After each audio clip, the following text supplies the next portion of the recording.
Hello, I am the Happy Jower, and welcome to my top 8 Godzilla Monsters list. Now quickly, some ground rules. The monster has to have featured in a Godzilla film, so there won't be any Gamera or anything like that, unfortunately. And don't expect the Big G himself in this list. That's another list for another day.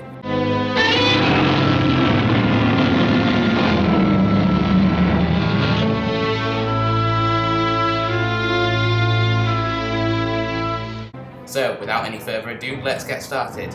And if you're wondering why top 8, that's because Jawas only have 8 fingers.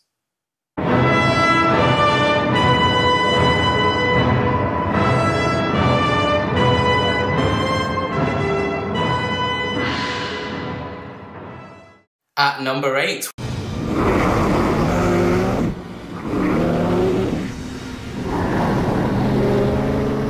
we have Olga. He was the monster it featured in Godzilla 2000, which, despite its name, actually came out in 1999 in Japan, just a year after the terrible film 1998. That's a lot of fish. Indeed. In the film, Olga started out as a floating rock, which became a floating spaceship, which became a bad CGI thing, and then the behemoth of awesomeness you see in front of you now. Now, this spot on the list was between Olga and the Mutos from Godzilla 2014, but I decided to go with Olga just because of how awesome and original the design is. That and the Mutos never partially devoured Godzilla. I regret nothing! At number 7, we got Destroyer. Yeah, that's actually how it's spelled. So called because he was actually created by the Oxygen Destroyer, which destroyed the first Godzilla back in 1954. Now, this monster is in the film that's famous for having Godzilla die in it. Yeah, and Godzilla actually dies in this film, but not by the hands of the monster, which is kind of weird. Also, look at his design. You just look at it, he's like the devil of kaijus. It's terrifying and it's awesome. Another reason I love this monster is just because what it does to Godzilla's son. They're having a nice reunion after not seeing each other for ages, then Destroyer just flies in and goes, nope, steals Godzilla's son and then just drops him on a building and kills him. It's great. This guy would be higher on the list if it wasn't for the fact that he's one of the few monsters that got taken out by the army. I mean, you have a design like that and then you're taken out by the military? That's just kind of lame. Anyway, he's still got the number 7 spot, so well done, Destroyer! Number 6, we have Barragan 2001. Even though the first film Barragan featured in wasn't actually a Godzilla film, he finally got his time to shine in 2001's Godzilla, Mothra, King Ghidorah, Giant Monsters All Out Attack. Yeah, I say he got his time to shine, but his name wasn't actually featured in the title. I mean, it's already ridiculously long, couldn't they have just put in one more monster name? Anyway, in the film, he's one of 3 guardian monsters who protect the Earth, but not necessarily protect humans. In fact, they seem to hate humans almost as much as Godzilla does in that film. I really like this version of Barragan's design. It's a massive step up from his old design, and as they say in the movie, he almost looks adorable. He deserves a spot on this list simply because he's the only monster ever that has made me feel bad when it is horribly murdered by Godzilla.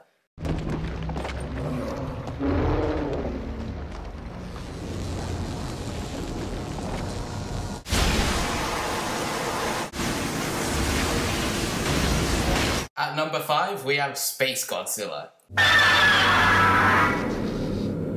Yeah, it's a pretty lazy name. I mean, how about, I don't know, Galactozilla or Astro Godzilla? Toho, hire me.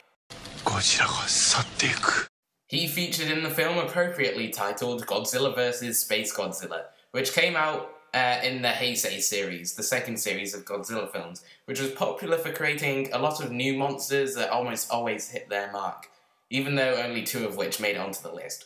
But I could have made a whole list about the Heisei monsters. I'm getting distracted. Back to Space Godzilla.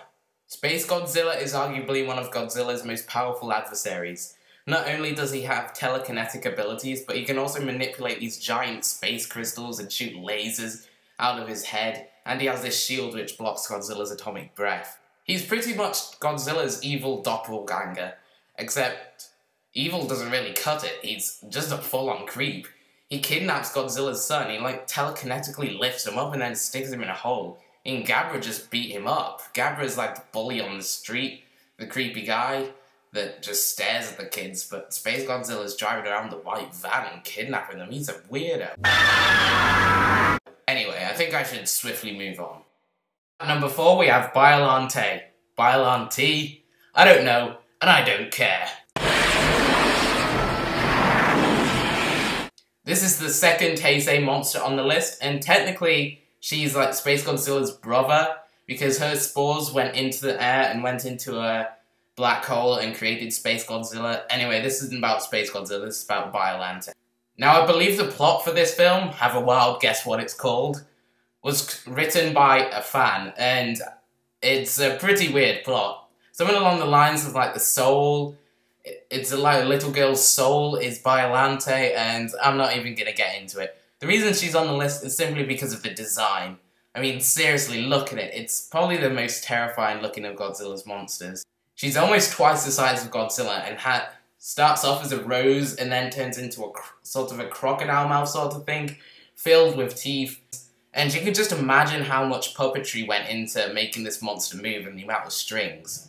For that reason, the fight is kind of short, but I'll forgive it. And the fight has one moment which makes the whole film worth it. The whole time, Biollante is kind of in the same position, like standing still. Then suddenly, at one point in the fight, it just moves forward. And then it shows a shot of Godzilla's face, and it's like his jaw drops. And I would be terrified if I was Godzilla or not in that sort of situation. At number 3, we have The Gigan.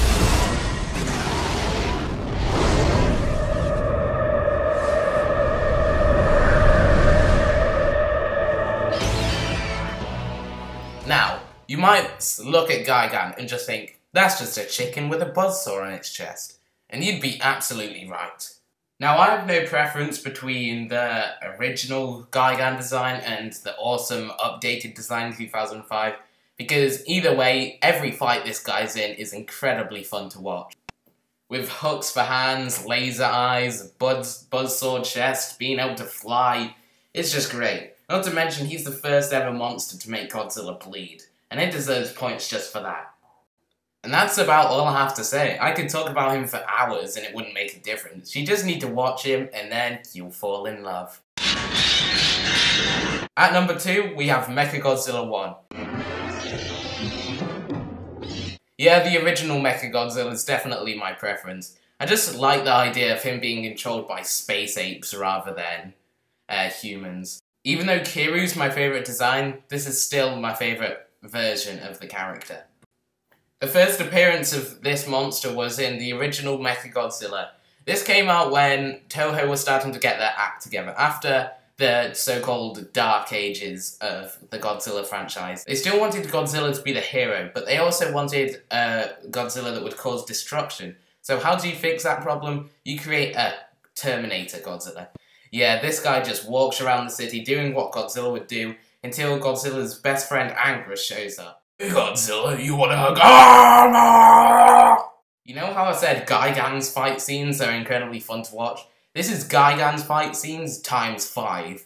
All of these fight scenes are absolutely a spectacle to look at. They were not holding back with the pyrotechnics in these films. They were awesome. The first fight with Mecha Godzilla is between the Terminator version and the normal Godzilla in a factory. And it is just fantastic. There's just so many explosions, there's fire, the colours are amazing. It's just really cool. And then where the big reveal, when it shows his full robot suit, is a little cheesy, and the soundtrack's a bit weird, but it's still awesome in my opinion.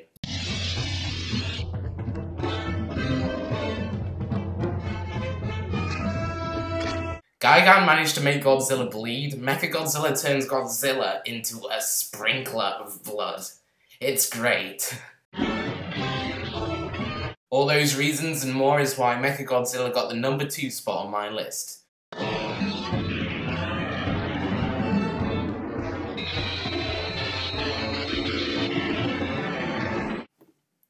So, who could possibly top a chicken with hooks for hands and a buzzsaw on its chest? or a robot version of Godzilla with a mind-blowing amount of ammunition, I'll tell you who. A dragon. But not just any old dragon. A golden dragon. And it doesn't stop there. This dragon has 3 heads and 2 tails. And if that wasn't enough for you, it could shoot gravity beams out of its mouth. This monster is called Titre, or King Ghidorah. It's King Ghidorah.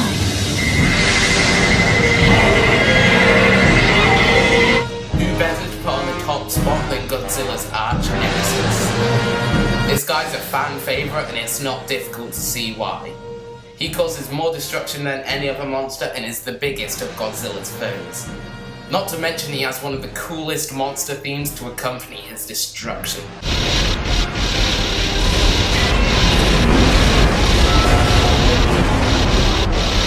Now, my favourite portrayal of this monster, I couldn't really choose. He appears in multiple films, and he's great in every single one of them.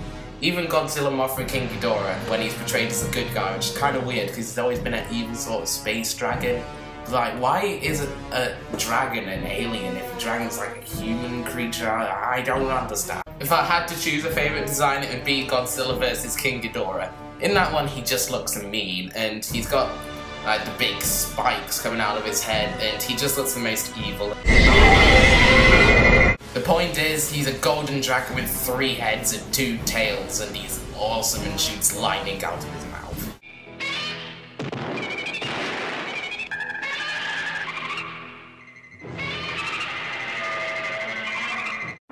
Some of my favourite moments with him in is when Godzilla stamps on his head and destroys all monsters, or when Godzilla blows his head off in Godzilla vs King Ghidorah, or when Godzilla turns him into a massive fireball and King Ghidorah and giant monsters all out of time.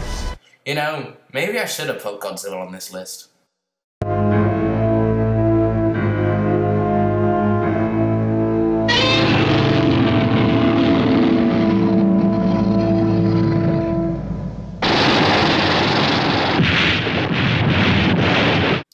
Thank you very much for watching. If your favourite monster didn't make it on the list, leave it in the comments.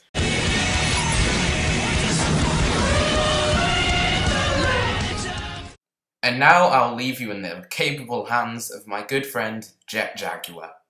Jet Jaguar, Jet Jaguar, yatta de Jaguar.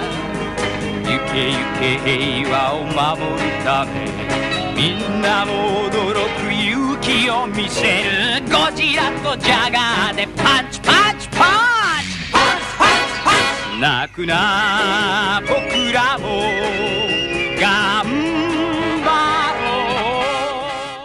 You're welcome, viewers. You're welcome.